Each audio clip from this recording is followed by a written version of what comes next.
আমাদের প্রাণপ্রিয় মহান মুর্শেদ, যুগশ্রেষ্ঠ মহামানব,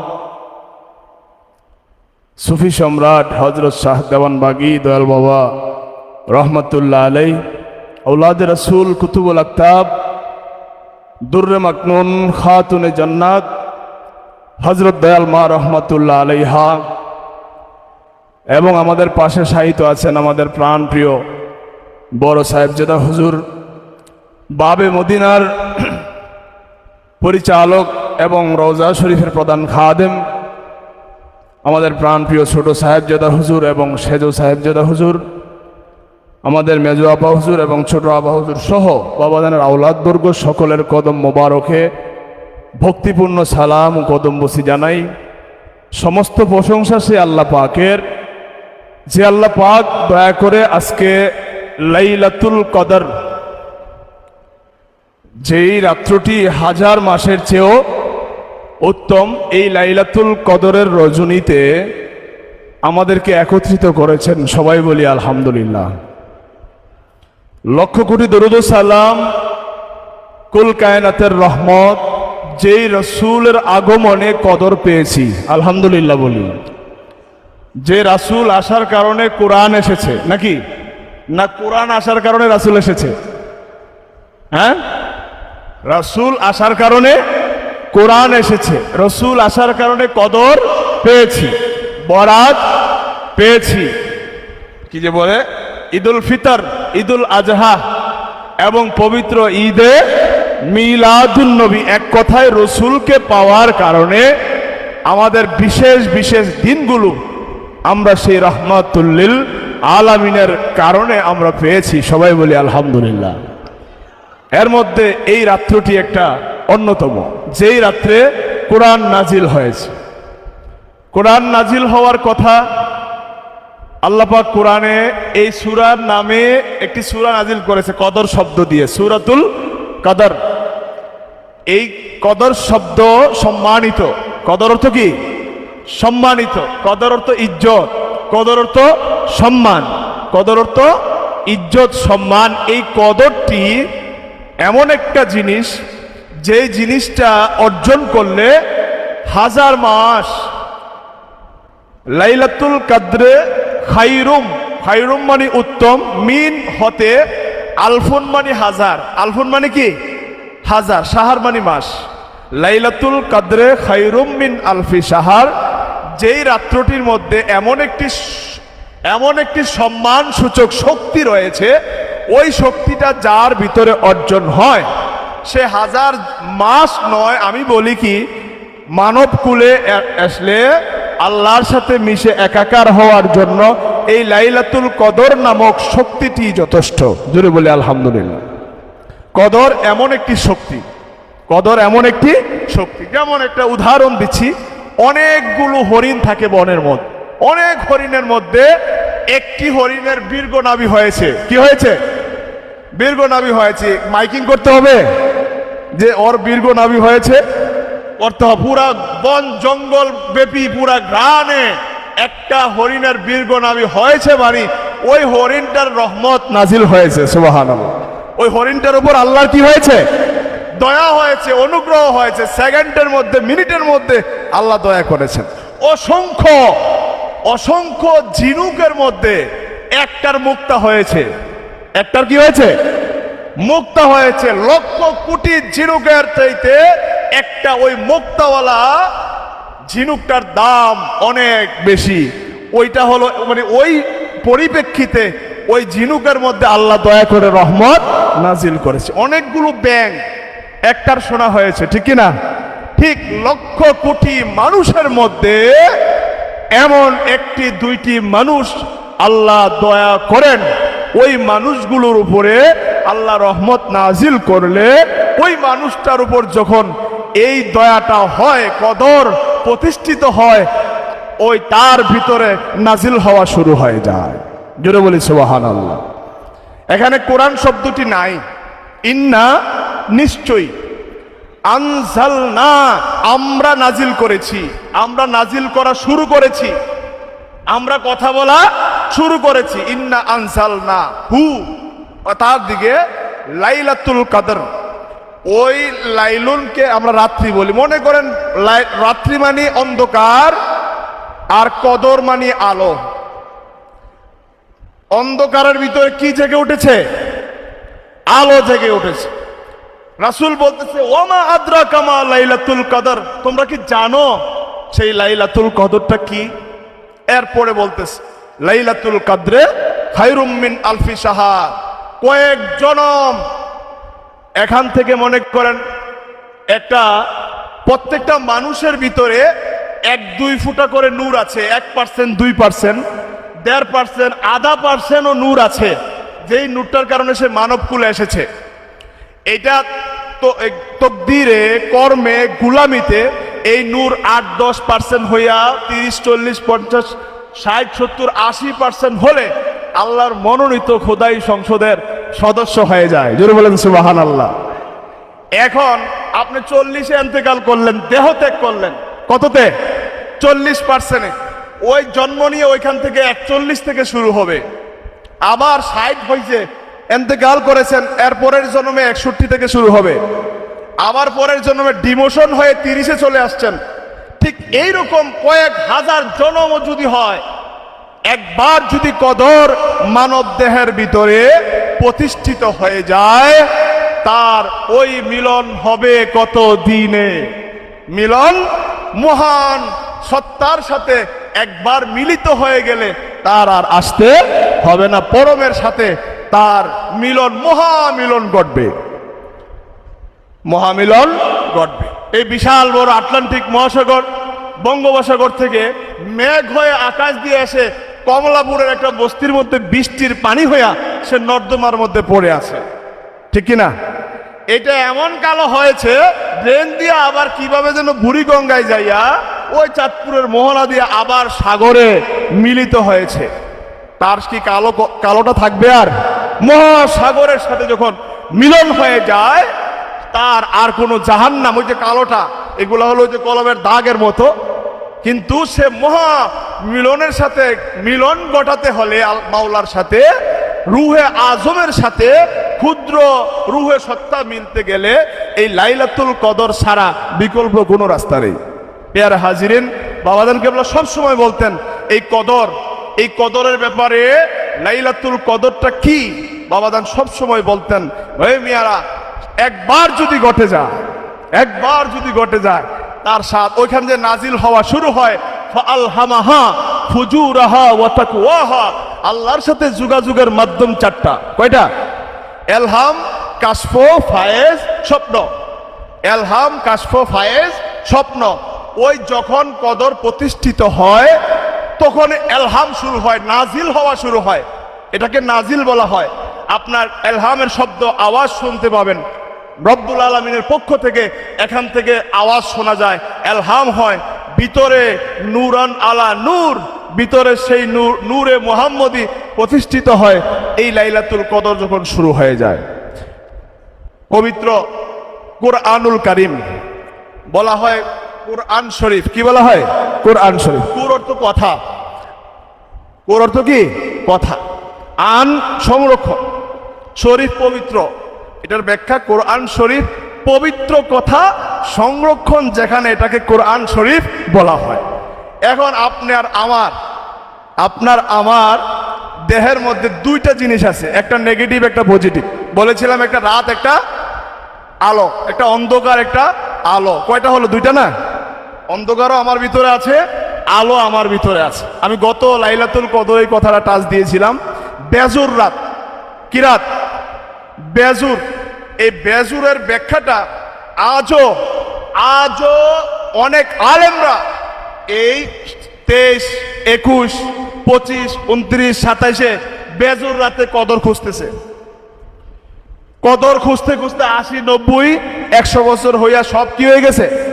পাইকে গেছে। ও বাবা কদর পাইছিনি, কনা খুঁজতে আসি, হুজুরে কইছে খুঁজতেছে। তো সেই কদরটা খুঁজতেছি, এই কদরটা আমরা জানি। কথা বলেন। এক লোক আম টোকাইতে যাইয়া ওই ম্যাডটা টোকাই নিয়েছে। আম চিনলে না বুঝতো যে এটা আম, তো বুঝবো আমটা টোকাইয়া। কদরটা কি আমি এইটাই জানলাম না, চিনলাম না। এটাকে খুঁজতেছি আমরা প্রতি বেজুর রাতের মধ্যে। এই কদরটা হলো আল্লাহ পাক না না পাক? বলেন বলেন, আল্লাহ পাক না না পাক? আল্লাহ আল্লাহ আল্লাহ পাক।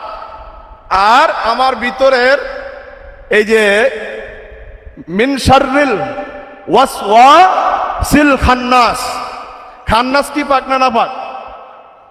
তাহলে কটা হলো বস্তু? কটা? একটা পাক বস্তু, আরেকটা না পাক বস্তু। জুর না বেজুর? জুর হয়ে আছে। আল্লাহ পাকও আছে, হ্যাঁ, আল্লাজি ইউওয়াসবিসু ফি সুদুরিন নাস, সেখান থেকে খান্নাসও আছে। তো দুটোটা মিললে আমাদের ভালো মন্দ, আমরা কাউরে আদরও করি, একটা থাপ্পড়ও মারি, দুটোটা সমান্তরাল ভাবে চলছে জুর হয়ে। এটাকে বেজুর যদি হয়ে যায়, নাপাকটা যদি পবিত্র হয়ে যায়, নাপাকটা থেমে যায়, ওই পাকটা কি হবে? প্রতিষ্ঠিত হবে। রবের রবুবিয়াত কি হবে? কায়েম হবে, প্রতিষ্ঠিত হবে, বেজুর হবে। ওই বেজুর হলেই ওই কদর প্রতিষ্ঠিত হয়ে যায়। জোরে বলি সুবহানাল্লাহ। বেজুরের ব্যাখ্যা হলো এই, একটা হিজবুল্লাহ আর একটা হিজবুস শয়তান, দল দুইটা, একটা আলো একটা অন্ধকার, একটা সত্য একটা মিথ্যা, দুটোটা সমান্তরাল ভাবে চলছে। কুচিন্তা, কুধ্যান, কুজ্ঞান, কুমতলব আছে না নাই? এই কুটাকে সুতে রূপান্তর যদি করতে পারি, কুকে সুতে, কুভাবকে সুভাব, স্বভাবকে সুভাব তৈরি করতে পারলে এই বেজুর হওয়া সম্ভব। আর বেজুর হলে কদর প্রতিষ্ঠিত হওয়া সম্ভব, দীর্ঘ নাভি হওয়া সম্ভব, কস্তুরী হওয়া সম্ভব। ঝিনুকে মুক্তা হলে টুপ হয়ে যায়, মুখ খোলে না। সে কিনা গভীর জলে যায় গো চলে, কিনার দিয়ে ধার ধারে না। কেন এক সাধক লিখেছে, ঝিনুকের যখন মুক্তা হয়ে যায়, ঝিনুক হা করে না। যদি মুক্তা পড়ে যায়, ঝিনুকটার মুক্তা হয়ে গেলে কি হয়ে যায়? চুপ হয়ে যায়, মুখ খোলে না। সে গভীর জলে যায় গো চলে, কিনার দিয়ে আর ধার ধারে না। ওই মানুষটার ভিতরে যদি মুক্তা হয়ে যায়, মানুষটার ভিতরে যদি কদর প্রতিষ্ঠিত হয়ে যায়, 3.5 হাত বাহিরে তো কিছু নাই বাবা সবসময় বলতেন, নাকি বাহিরে আছে? আল্লাহ 7 আসমান উপরে না ভিতরে? 3.5 হাত ভিতরে তো, নাকি 3.5 হাত পৃথিবীর ভিতরেই তো আল্লাহ পাক, আর উনি না পাক, আছে না নাই? এটার ভিতরে, বাহিরে কিছু নাই।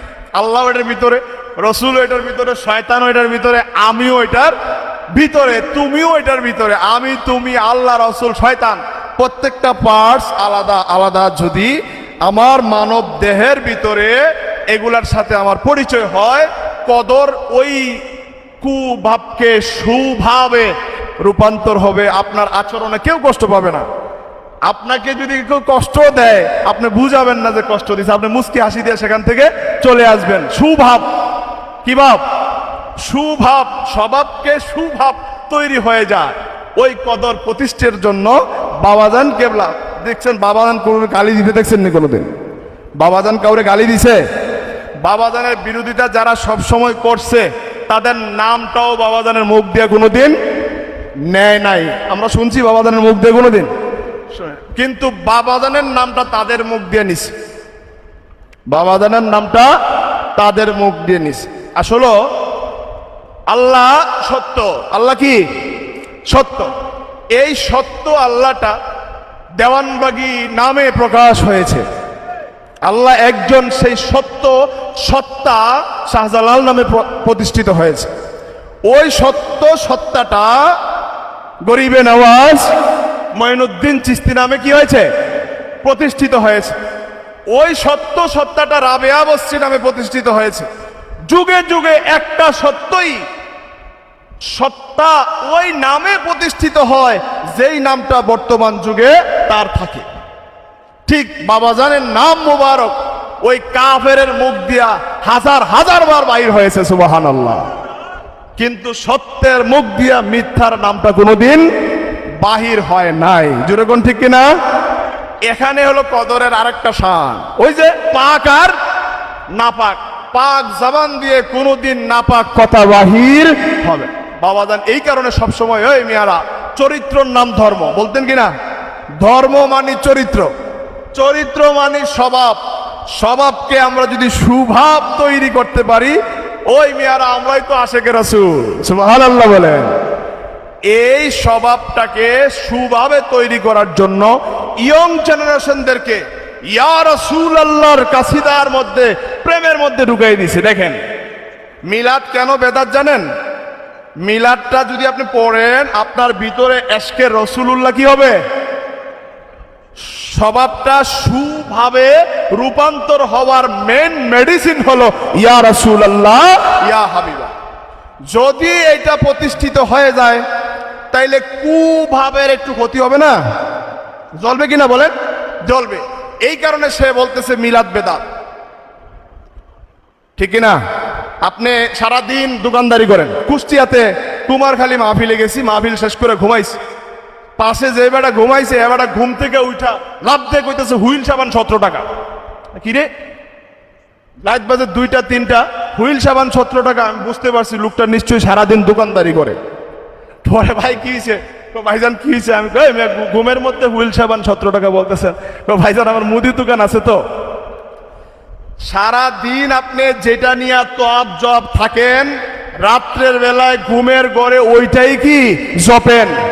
দেওয়ানবাগি বুঝাইতে চাচ্ছে, কেমন কৌশল দেওয়ানবাগি দিয়ে গেছে। ওই বেটা সারা দিন যদি ইয়া রাসূলুল্লাহর জপনাটা থাকে, সকাল সন্ধ্যা যদি ফাতিহা শরীফটা থাকে, 11 বার 22 বার দুরূদ শরীফটা থাকে, সূরা ফাতিহা ইখলাস যদি থাকে, ওই ঘুমের ঘরে ইয়া রাসূলুল্লাহ ইয়া হাবিবাল্লাহর দপনিতে মদিনাওয়ালা মদিনা থেকে তোর স্বপ্নের সামনে চলে আসবে। মিলাদের কৌশল কি বুঝাইতে পারলাম? মোরাকাবার কৌশল কি বুঝাইতে পারলাম? কদর প্রতিষ্ঠিত হওয়ার জন্য বাবাজান 5 ওয়াক্ত নামাজের পরে এই বাংলাদেশে, আমার বাম পাশে আমার সদ্য এটিএম ফজলে রাব্বি ফরহাদ ভাই, বাংলাদেশের বড় বড় দরবারগুলোর খবর কিন্তু আছে ওনার কাছে, আছে না নাই? এই লোকটার ছাত্রগুলো আমাদের চাইতে বড় এবং একজন মহান বিজ্ঞ জ্ঞানী মানুষ। চট্টগ্রাম ক্যান্টনমেন্টে চাকরি করছে, ঢাকা ক্যান্টনমেন্টে রিলিজ হয়ে আসছে।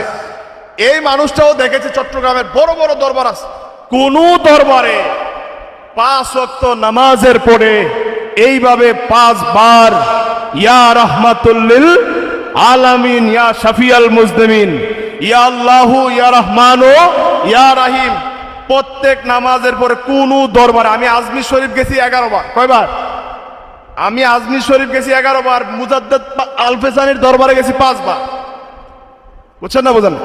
ওইখানেও আমি দেখি নাই আমাদের তরিকার এবার কি যে বলে ওজিফাটা কিন্তু মুজাদ্দেদিয়া তরিকার, নকশবন্দিয়া মুজাদ্দেদের তরিকার আমলটা আর কি। আমরা মোহাম্মদ ইসলাম করি কিন্তু আমলটা কি নকশবন্দিয়া মুজাদ্দেদিয়া তরিকার আমলটা। কিন্তু মুজাদ্দেদ আলফেসানির দরবারও আমি রাত 3 রাত 4 রাত ঘুমাইছি, রহমতের ফায়েজ এমন ভাবে মুজাদ্দেদ আলফেসানির দরবারও নাই। সম্মানিত ভাইয়েরা, বাবাজান রাত 3টার সময় উঠে আধা ঘন্টা সময় লাগে মোরাকাবা। কয় ঘন্টা? আধা ঘন্টা। মিলাদটা কয় ঘন্টা? 40 মিনিট। আধা ঘন্টা আর 40 মিনিট কত? 1 ঘন্টা 10 মিনিট। 5 ওয়াক্ত নামাজের পরে আপনি 20 মিনিট করেও সময় দেন, 24 ঘন্টা সময়ের মধ্যে সবগুলা মুরাকাবা ফাতিহা শরীফ আমলগুলো দেখবেন প্রায় 3-4 ঘন্টা হয়ে যায়। একটা মানুষ যদি 3-4 ঘন্টায় সেই পবিত্র সত্তা জাগ্রত কর্নেওয়ালার খেয়ালে ধ্যানে থাকে, সে 3-4 ঘন্টা করলে পুরো 24 ঘন্টায় সে দাইমি সালাতে প্রতিষ্ঠিত হয়ে যাবে। যেরকম সুবহানাল্লাহ। দাইমি সালাত, কায়েমি সালাত হলো 5 ওয়াক্ত পড়ছি, আর দাইমি সালাত মানে 24 ঘন্টা তার ধ্যানে খেয়ালে আল্লাহ রাসূল ছাড়া আর কিছু থাকে না। সত্য তার ভিতরে সেই প্রেম, এইটা জাগলেই ভিতরে সেই ভিতরে ওই খনি জেগে উঠে, যেই খনির নাম হলো কদর, নাজিল হওয়া শুরু হয়, এলহাম হওয়া শুরু হয়। ওই মানুষটা উত্তম সচ্চা ইনসানে পরিণত হয়ে যায়, তার ভিতরে লাইলাতুল কদর প্রতিষ্ঠা হয়। বাবাদান আমি বিভিন্ন দরবারে সারা দেশে মাহফিল করি, কিন্তু কদরের রাত্রে, বরাতের রাত্রে এখানে পান কিনা আপনারা? মূল জায়গার মধ্যে এই টাইমগুলোতে আমরা যেখানেই থাকি না কেন এখানে এসে হাজির হই।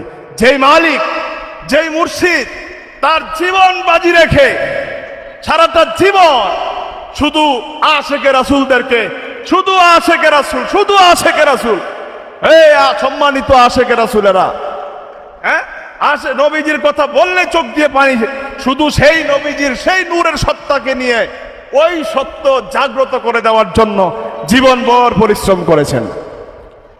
বাবাদানের সাথে 3টা সফরে গেছি, একটা ত্রিশাল, একটা বাবে মোর্শেদ আর একটা চট্টগ্রাম।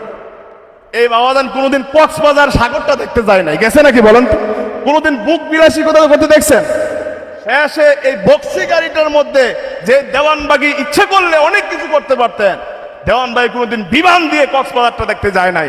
সে শান্তি পেয়েছে রসুল নিয়ে, সে শান্তি পেয়েছে আল্লাহকে নিয়ে, সে শান্তি পেয়েছে একজন গুনাহগার মানুষ যখন তার কাছে এসে আশেকে রাসূল হয়ে গেছে, রসুলের প্রেমিক হয়ে গেছে।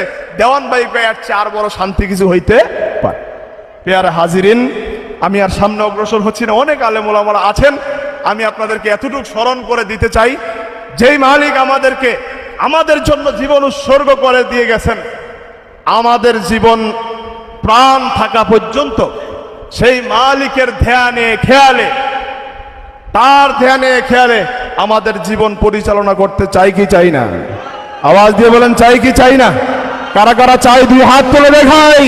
নারে তাকবীর, নারে তাকবীর। মোহাম্মদ ইসলামের আলো, মোহাম্মদ ইসলামের আলো।